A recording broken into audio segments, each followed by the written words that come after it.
వచ్చే అసెంబ్లీ ఎన్నికల్లో దివంగత నేత రామలింగారెడ్డి కుటుంబం నుంచి పెద్దల ఆశీర్వాదంతో బరిలో ఉంటామని దివంగత ఎమ్మెల్యే రామలింగారెడ్డి సతీమణి సుజాత కుమారుడు సోలిపేట సతీష్ రెడ్డి తెలిపారు.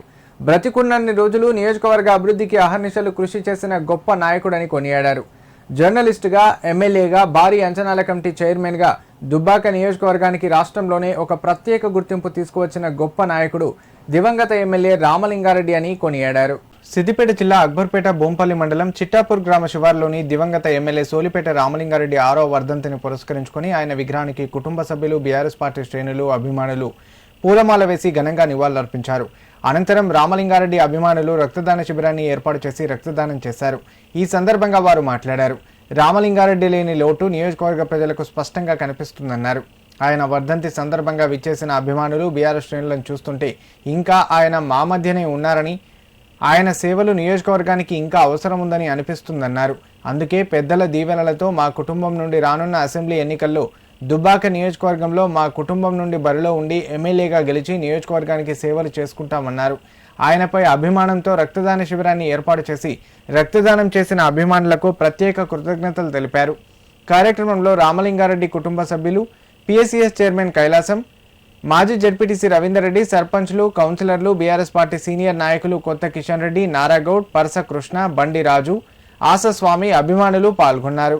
ప్రజలలో కానీ అప్పటి టీఆర్ఎస్ నాయకులలో కానీ ఉన్న అభిమానాన్ని, ప్రేమని చూస్తుంటే చాలా సంతోషంగా ఉంది.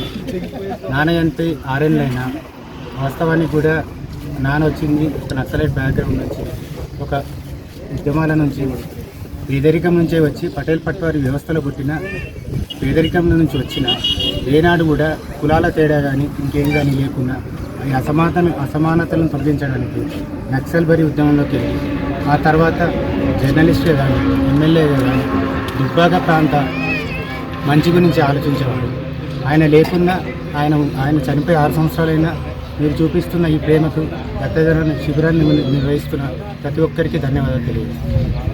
రామలింగారెడ్డి అంటే ఒక గుర్తింపు. ఆయన ఇప్పుడు కాదు, ఆయన 17-18 ఏళ్ళ వయసు ఉన్నప్పటి నుంచి కూడా ఉద్యమాల కోసం పోరాడేటోడు. ప్రతి విషయంలో కూడా అన్ని విధాల ఉద్యమాల కోసమే పోరాడేటోడు. మహిళల కోసం కూడా అప్పుడు భర్తల చంపుడు అవన్నీ జరుగుతుంటే కూడా ఇంటింటికి పోయి వాళ్ళని అన్నీ తెలుసుకొని వాళ్ళ గురించి ఒక తొడగొట్టిన అన్నలాగా అందరికీ ధీముండేటోడు.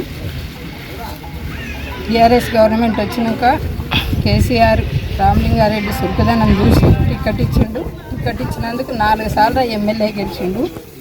ఓటం అనేది 1000లల్లా గెలుచుడు 50-60 వేల తోటి గెలిచిండు. ఎప్పుడు కానీ 40,000, 50,000, 60,000, 80,000 దాకా మెజార్టీతోటి గెలిచిండు. ప్రతి కుటుంబంలో రామలింగారెడ్డి పెద్ద కొడుకు లాగా ఉంటాడు. నియోజకవర్గంలో పెద్ద కొడుకును కోల్పోయిన కుటుంబం ఎట్లుంటుందో నియోజకవర్గం అంతా కూడా అట్లా గుర్తు చేసుకుంటారు. ఇప్పుడు ఇంటింటికి కూడా ఒక పెద్ద కొడుకు కోల్పోయిండనే బాధలో ఉన్నారు నియోజకవర్గం అంతా.